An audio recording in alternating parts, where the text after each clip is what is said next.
بسم اللہ الرحمن الرحیم۔ السلام علیکم۔ جب میری شادی جاوید سے ہوئی تو ان کی 2 چھوٹی غیر شادی شدہ بہنیں تھیں۔ والد کسی محکمے سے کلرک ریٹائرڈ تھے اور اب محلے میں ایک چھوٹی سی دکان بنا رکھی تھی۔ جاوید کپڑوں کی فیکٹری میں HR ڈپارٹمنٹ میں کام کر رہے تھے۔ سب مل ملا کر سادگی سے ہمارے گھر کا گزارا ہو رہا تھا۔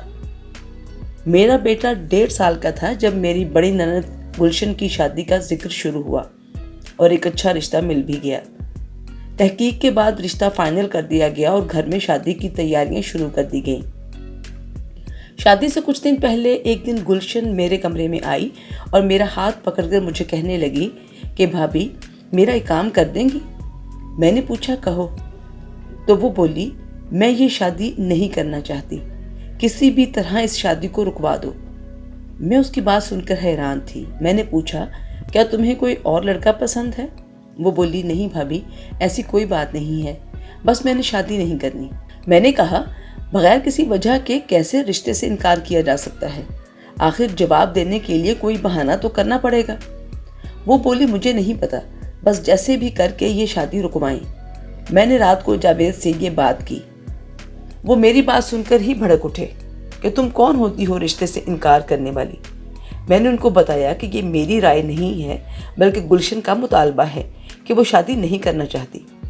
یہ سنتے ہی جاوید نے زور زور سے اپنی بہنوں اور امی کو آوازیں دینی شروع کر دی۔ جب وہ گلشن آئی تو جاوید نے اس سے شادی سے انکار کی وجہ پوچھی۔ اس نے میری بات کو دہرا دیا۔ جاوید غصے میں چلانے لگے۔ میری ساس نے اپنے بیٹے کو خاموش کراتے ہوئے کہا کہ میں سمجھاتی ہوں، تم فکر نہ کرو، اور اپنی دونوں بیٹیوں کو اشارہ کرتی ہوئی ساتھ لے گئی۔ پھر نامعلوم انہوں نے کیسے اپنی بیٹی کو سمجھایا کہ وہ نہ صرف شادی کے لیے راضی ہو گئی بلکہ خوشی خوشی شادی کی تیاریوں میں مصروف ہو گئی۔ سب گھر والے گلشن کی شادی سے انکار کے واقعے کو بھول کر شادی کی تیاریوں میں مصروف ہو گئے تھے۔ آج میری بڑی نند گلشن کی شادی تھی۔ پورا گھر لائٹوں میں گھرا ہوا تھا۔ گھر میں خوب رونق تھی۔ خواہ مہمان ہوں یا ہم سب گھر والے بہت خوش تھے اور خوب بڑھ چڑھ کر شادی کی رسموں میں حصہ لے رہے تھے۔ اور یہ سلسلہ گلشن کی شادی کے دن مقرر کرنے سے شروع ہوا تھا اور آج آخر کار رخصتی کا دن آن پہنچا تھا۔ سب نے خوشی خوشی گلشن کو رخصت کیا اور سکھ کی سانس لی۔ میرے شوہر اور میرے ساس سسر بہت خوش تھے، کیوں نہ ہوتے؟ گلشن کا رشتہ بہت مشکل سے طے ہوا تھا اور ان کے سر سے یہ ذمہ داری خوش اسلوبی سے انجام پا گئی تھی۔ شادی کے بعد کچھ دن تو تھکاوٹ دور کرنے میں صرف ہو گئے اور گھر کی روٹین سیدھی ہوتے ہوتے پورا ہفتہ لگ گیا۔ جاوید یعنی میرے شوہر بھی اب باقاعدگی سے دفتر جا رہے تھے۔ ایک دن میں اپنے گھر کے روٹین کے کاموں میں مصروف تھی جب باہر کے دروازے پر دستک ہوئی۔ امی جان یعنی میری ساس نے کہا کہ بیٹا دیکھو دروازے پر کون ہے۔ میں نے دروازہ کھولا تو وہاں گلشن ایک بیگ ہاتھ میں لیے پریشان سی کھڑی تھی۔ میں اسے لیے گھر کے صحن میں آ گئی اور اس سے اس کا حال چال پوچھا۔ اس نے کوئی جواب نہیں دیا بلکہ وہ چپ سی تھی۔ میں امی کو بتانے ان کے کمرے کی طرف چلی گئی جب گلشن نے فوراً اپنے کمرے میں جا کر اندر سے کنڈی لگا لی۔ امی اور میں نے کمرے کا دروازہ کافی بار کھٹکھٹایا مگر گلشن نے دروازہ نہیں کھولا۔ شام میں جب میرے سسر اور جاوید دفتر سے گھر واپس آ گئے تب گلشن نے کمرے کا دروازہ کھولا اور سب کے ساتھ ڈرائنگ روم میں آ گئی۔ جب ابو جان نے کمرے میں بند ہونے کی وجہ پوچھی تو گلشن نے بتایا کہ اس کے شوہر نے اسے طلاق دے دی ہے۔ یہ بات سنتے ہی ہمارے تو ہوش اڑ گئے۔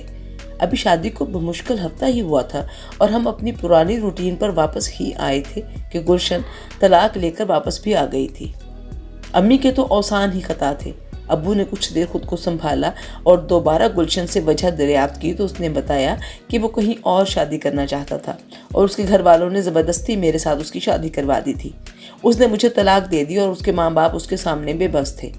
جاوید اور میرے سسر نے گلشن کے سسر اور شوہر سے بات کرنے کا فیصلہ کیا لیکن گلشن نے انہیں یہ کہہ کر منع کر دیا کہ اس سے میری مزید بدنامی ہی ہونی ہے۔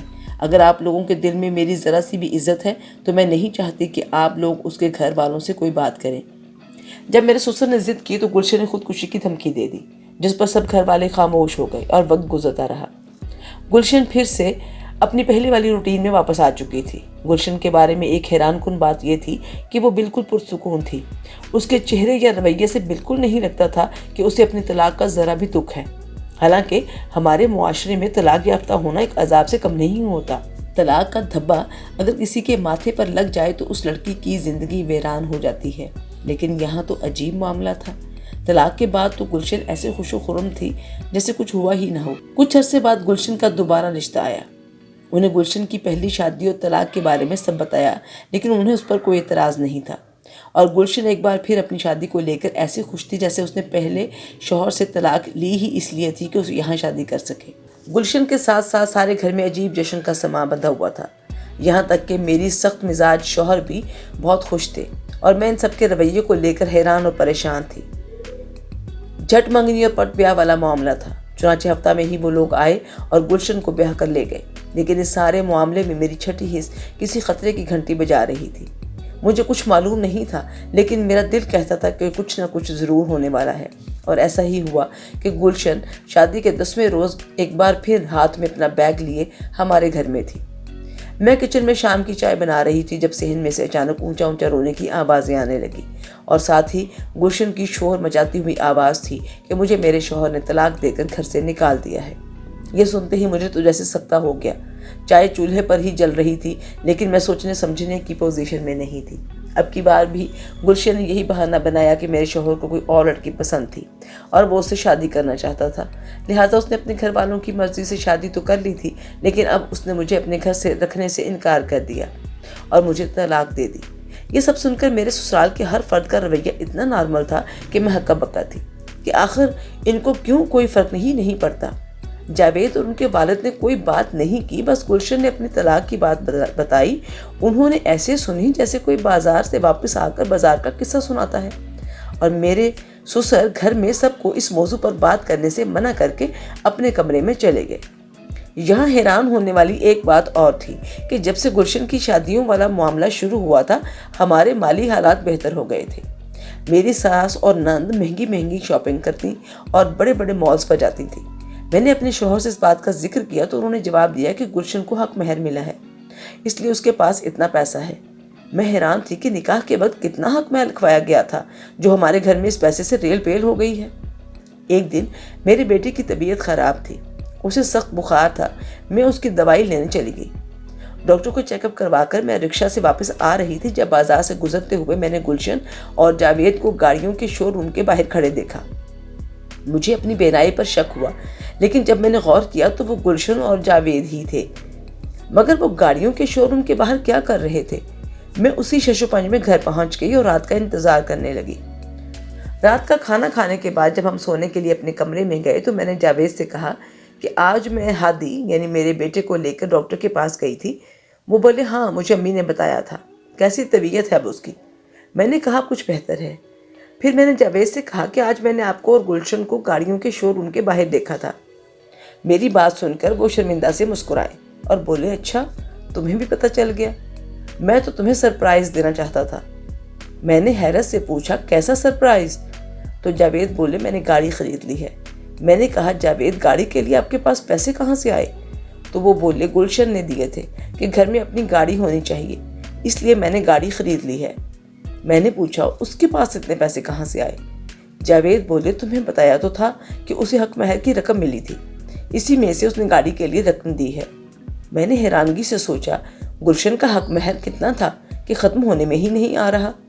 اصل میں حق مہر کتنا لکھوایا گیا تھا وہ یا تو مرد جانتے تھے یا پھر گلشن۔ بہرحال اب ہمارے گھر میں بھی پیسے کی ریل پیل ہو چکی تھی، گاڑی بھی آ چکی تھی اور گلشن کے تو مزاج ہی نہیں ملتے تھے۔